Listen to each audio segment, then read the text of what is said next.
The Socialist government has launched a cultural battle against the National Front, which it considers to be a danger for the French Republic, a point of view shared by the Jewish community, which sees in the rise of the far right a painful reminder of the 1930s, which saw Hitler come to power. It's a battle of values. Liberty, equality and fraternity, the rallying cry of the French Revolution, is today being used by the Socialist government to mobilize the population against the anti-immigration and nationalist policies of the National Front. We are going to launch a wide-reaching campaign throughout the country to expose all the lies of the National Front, which is trying to present itself in a new light, but which in reality hasn't changed. It is still an extreme right-wing party, which will only promote social decline.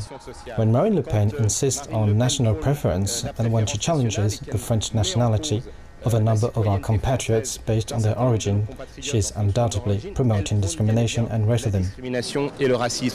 The Socialists have tried to play up the racist image of a National Front that marked the party under the leadership of Jean-Marie Le Pen. But Marine Le Pen has distanced herself from her father, and her campaigns on crime, immigration and Islam have struck a chord with voters. Today, the real danger, the dictatorship, is globalization and Islam or Islamic fundamentalism. We need to fight against all these autocratic systems. The combats are no longer the same, and it's perfectly normal that the National Front should change. The victory of the National Front in the local by-election of Brignoles in southeast France highlights the party's transformation, a party that has banned far-right groups and which now wants to ban the label of extreme right. The FN has also watered down its anti-Semitic rhetoric. Jews are used to being scapegoats in times of crisis. Today, the scapegoats are Muslims. The rise of the National Front and of populist parties right across Europe stems from the population's disappointment in traditional parties, a situation made worse by a deep economic crisis. It reminds, unfortunately, the 30s, where you had an economic crisis which enabled the Nazis to develop themselves and conquer a large part of public opinion. We do hope that what we see today is not similar, but there are similarities.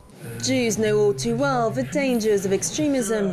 Around 11,000 were deported from France in the Valdiv roundup in 1942, and many are worried today by the growing support for the National Front. I would never have thought that this fear I had could come back, but what I see in the behavior today, that is the anti-Semitism, the xenophobia, the hatred, it's exactly how it was before. Fighting anti-Semitism is part of a socialist battle against the National Front, but it's a fight it's losing. The left has lost 11 by and local elections in the last 12 months, while the right-wing UMP is riven by internal power struggles. The National Front is the only political party that hasn't been part of any government since the 1980s. So some French voters say, why not give it a try? As a Jew and as a French citizen, I do not think that we should give it a try, because what are we to become if France remains isolated after getting out of the EU? With 24% of support, polls show the FN as a party most likely to win next year's European elections, elections which could see a surge in populist parties. Marine Le Pen's calls for protectionism has appealed to voters, for whom economic results and not values will help stimulate recovery. Today's nationalist parties deny charges of anti-Semitism and have instead become vocal critics of Islam. But if Jews are no longer the primary concern of the French National Front, observers remain sceptical of the party's transformation, which they consider to be more cosmetic than revolutionary. I'm Christina Okello for JN1 in Paris.